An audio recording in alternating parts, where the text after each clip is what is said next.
स्वागत है आपका जीवन विमर्श में, जहां हम सुनाते हैं ऐसी कहानियां जो न सिर्फ मन को छू जाएं बल्कि जीवन को भी दिशा दें। एक गांव में एक गरीब मजदूर रहता था। उसका जीवन बहुत कठिन था। रोज सुबह से शाम तक वो ईंट गारा ढोता, लकड़ी काटता और गांव के लोगों के छोटे मोटे काम करता। मेहनत बहुत करता, लेकिन जो कमाता उससे घर का खर्च मुश्किल से चलता। उसकी झोपड़ी टूटी फूटी थी। पत्नी अक्सर भूखी सो जाती और 2 छोटे बच्चे अधपेट खाकर सोते थे। बच्चों की आंखों में मासूमियत के साथ भूख की चमक देख मजदूर का दिल रो पड़ता। अक्सर वो सोचता, हे भगवान, क्या कभी मेरी तकदीर बदलेगी? क्या कभी मेरे बच्चों के चेहरे पर सच्ची मुस्कान आएगी? एक दिन वो दुखी मन से जंगल किनारे तपस्या कर रहे महात्मा जी के पास गया।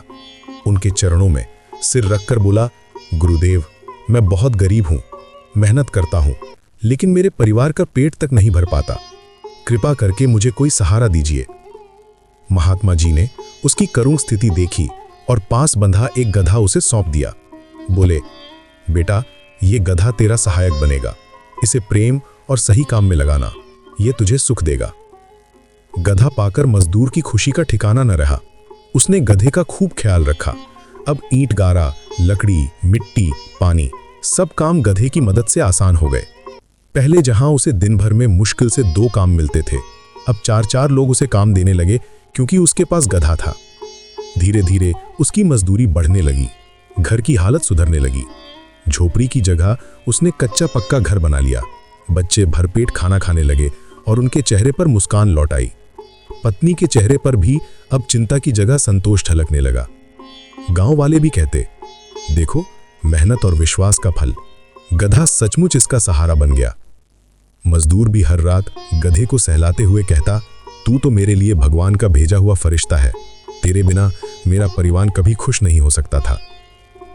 लेकिन कहते हैं ना, समय कभी एक जैसा नहीं रहता। एक दिन मजदूर गधे पर ईंट गारा लादकर लौट रहा था।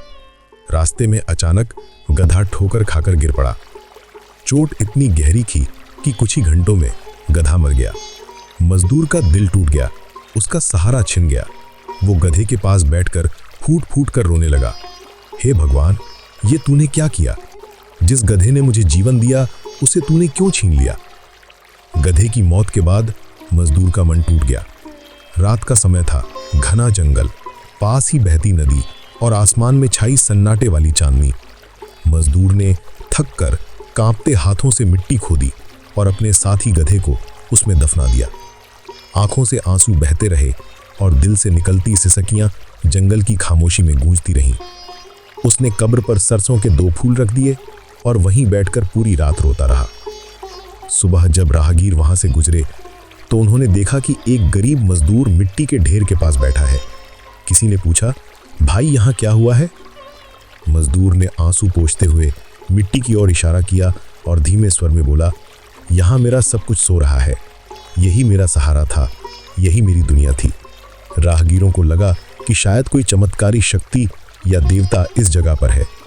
धीरे धीरे लोग रुकने लगे और किसी ने आस्था से सिक्का चढ़ा दिया तो किसी ने फूल रख दिए। मजदूर ने रोते रोते देखा कि जिस मिट्टी में उसने अपने गधे को दफनाया था, वहां लोग पैसे और चढ़ावा चढ़ा रहे हैं। धीरे धीरे ये जगह गांव में मिट्टी वाला देवता के नाम से प्रसिद्ध हो गई। ये देखकर मजदूर घबराकर भागकर पास ही के महात्मा जी के आश्रम पहुंचा। वहां उसने सारी घटना रोते रोते सुनाई और कहा, महात्मन, लोग तो गधे की कब्र पर पूजा करने लगे हैं। ये सब क्या हो रहा है?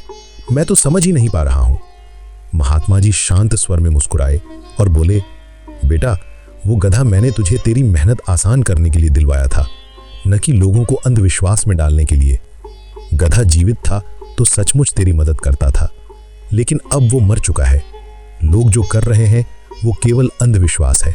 याद रख, जीवन में असली सहारा मेहनत, ईमानदारी और भगवान पर विश्वास है। झूठे चमत्कार और दिखावा कभी स्थायी नहीं होते। सच्चा देवता तो तेरे भीतर की लगन और तेरा श्रम है। तो दोस्तों, इस कहानी से हमें यही शिक्षा मिलती है कि अंधविश्वास नहीं, बल्कि मेहनत, ईमानदारी और भगवान पर सच्चा भरोसा ही जीवन का असली सहारा है। अगर आपको ये जीवन विमर्श कथा पसंद आई हो तो चैनल को जरूर सब्सक्राइब करें और ऐसी ही प्रेरणादायी कहानियों से जुड़े रहें।